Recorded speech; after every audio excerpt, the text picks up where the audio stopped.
ദിയ +2 കഴിയാറായില്ലേ? ആ ശരിയാ. ഇനി എന്താ പ്ലാൻ? എനിക്കാണെങ്കിൽ ഒരു ഐഡിയ ഇല്ല. എത്ര പെട്ടെന്നാലേ. എടിയേ ഒന്ന് മാറിങ്ങട്ട്. അതെ, എനിക്കൊരു സാധനം കിട്ടിയിട്ടുണ്ട്. അത് വെച്ച് നോക്കിയാൽ നമുക്ക് നമ്മുടെ ഭാവി കാണാൻ പറ്റും. ഞാൻ എൻ്റെ ഭാവി കണ്ടു. പിന്നെ അതൊക്കെ തള്ളു, ഞാൻ നോക്കട്ടെ. നോക്ക്. ഞാനൊന്നും ആയിട്ടില്ലടി. ഞാൻ നോക്കട്ടെ. എടി, ഞാനൊരു നല്ല നിലയിലെത്തിയിട്ടുണ്ട്. കണ്ടോ? എന്നാൽ അതെങ്ങനെ സംഭവിച്ചു? നമ്മൾ പഠിച്ചത് ഒരേ ക്ലാസ്സിൽ, നിന്നേക്കാൾ കൂടുതൽ മാർക്ക് എനിക്കായിരുന്നു. എന്നിട്ട് എനിക്കെന്തിങ്ങനെ പറ്റി? കാരണം നിനക്ക് ദിശാബോധം ഉണ്ടായിരുന്നില്ല, അവൾക്കത് ഉണ്ടായിരുന്നു. ദിശയോ?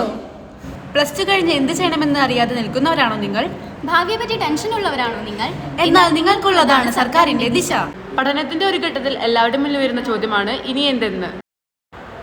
ഒരാളുടെ ജീവിതത്തിന്റെ ദിശ തിരിച്ചുവിടുന്ന ഒന്നാണ് അയാൾ തിരഞ്ഞെടുക്കുന്ന കരിയർ. എന്നാൽ പലർക്കും ഇതിൽ തെറ്റുപറ്റാറുണ്ട്. അത് ജീവിതം തന്നെ മാറ്റിമറിച്ചേക്കാം. കരിയർ സംബന്ധിച്ച് തീരുമാനമെടുക്കാൻ കഴിയാത്തവരാണ് നമ്മളിൽ പലരും. ഇവിടെയാണ് ദിശ നിങ്ങളെ സഹായിക്കുന്നത്. 6 വർഷങ്ങൾക്ക് ശേഷമാണ് സാംസ്കാരിക നഗരമായ തൃശ്ശൂരിൽ ദിശ എത്തുന്നത്. എന്തായാലും ഞങ്ങൾ തീരുമാനിച്ചു കഴിഞ്ഞു.